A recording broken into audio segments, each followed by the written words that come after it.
Hello everybody, welcome back to my channel. So the new raid, the Realm of the Shadows, is finally out and live in RPG Sim, and there has also been a lot of other changes to the game, so we're going to be going over all of those today, and mainly how to do the new raid as effectively as possible. So before I get into the new raid, let's talk about one major and incredibly exciting change. So if you guys remember my old crafting ideas video I released a while ago, he pretty much added a bunch of items that are somewhat like the items from the said video, but not quite. So first we got the Necklace of Cursed Flames, which requires items from all over the game. You got the Gravity Necklace, you got an item from Hive, you got an item from the level 60 Shadow area. Soulist is basically an ultimate sword. I know this one actually does 5 million damage because Jam already has one, and it requires one of pretty much every high-end godly. True Neutral is very good as well, and there's lots of others. So I'm not going to be going into too much gear this video. That is going to be the next video on Realm of Shadows. This is going to be the video on how to do it. So before I get into how to actually do the raid itself, the main thing you're going to be getting in this raid is of course these shadow chests. So I have stashed up 10 to open for you guys just to see if I can get lucky. That was a key. Let's see, let's turn on my chat. Ultra health potion. Sweet, so we just got the armor, or one of the new armors. Awesome. Please keep going. Please give me more good stuff. Okay, nothing. Rainbow potion, nothing. Health potion, crystal bag, and then another nothing. So as you can see, getting the items is really hard, but at least I did get one of the new armors. So this is Malice Defense. Malice Defense is pretty okay. It gives 890k HP, which is a lot for an armor for not losing any speed.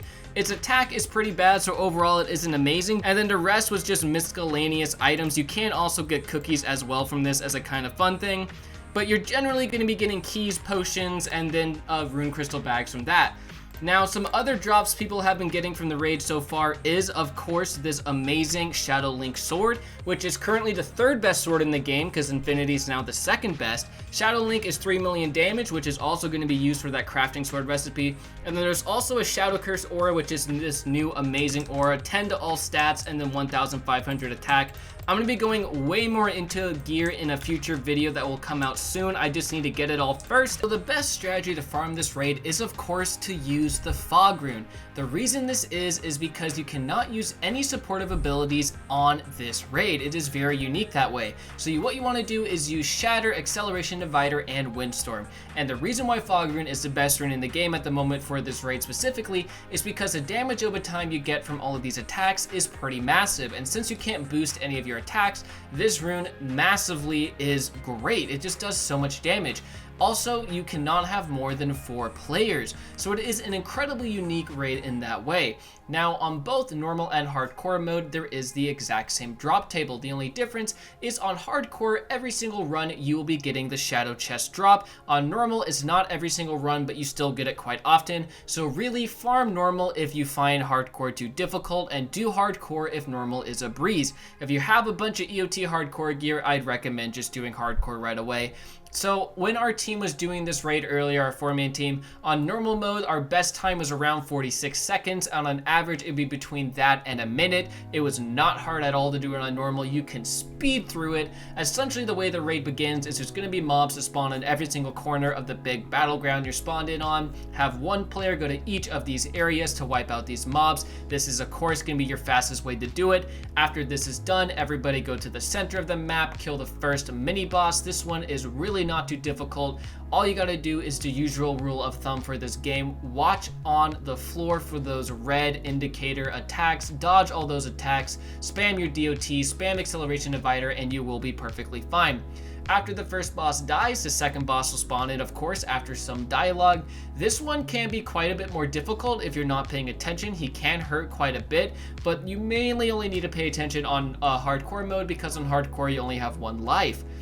Now, what he's going to do is spam attacks quite a bit. He does have some attacks that take up quite a bit of floor space, so you do need to be watching your feet so you're not standing on any indication attacks when he uses them, because you can get killed if you're not paying attention and you're too close to the boss.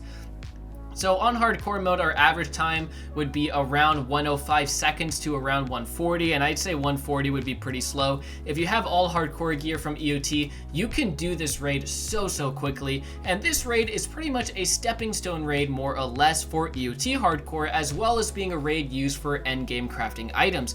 So really this raid is an amazing addition to the game to me, and honestly it is not too hard to farm, and I think you guys should take advantage of this strategy as soon as you can. Get as 4 of your friends together, all of y'all hop in with the fog rune, because the fog rune isn't that hard to get at all. It is just a tier 3 crafted rune with 1,000 shards, no limited items, none of that stuff, just a powerful default rune, and it is great in this raid, and it's really refreshing actually having some form of new challenge where you don't need to use Calamity or have Silence or a party rune, just pure DPS and destroy the boss that way. Now, you guys will not struggle on either normal or hardcore mode as long as you guys are using all your DOTs and then constantly dodging the attacks. You should be perfectly fine. Now, the last thing I'm going to mention in this video is the level cap has been raised to 1400. So you will notice when you log in at 1300 you're no longer max. However, you can still use any piece of gear in the game. However, it is incredibly hard to level up from 1300 to 1400, and it isn't really necessary. You only need to get to 1301 because at 1301 you can use the new best sword in the game. After 1301 there's really no need to level up any further except for just personal happiness. You really don't need to be any higher than that because all the gear you can access at 1301. Now anyways guys, that is going to be how to basically do this raid the fastest possible way. Realm of the Shadows is not too difficult. The health on them did go up quite a bit, so do keep that in mind while doing it. It could change in the future, it could get harder, it could get easier. I think it might get a little bit easier than 2.5 minutes for normal. I'm sure it will make it a little bit easier than that. But yeah, anyways guys, thank you very much for watching this video. Leave a like if you enjoyed, subscribe for more, and make sure you stick around my channel to watch out for that gear guide on the new raid. Bye!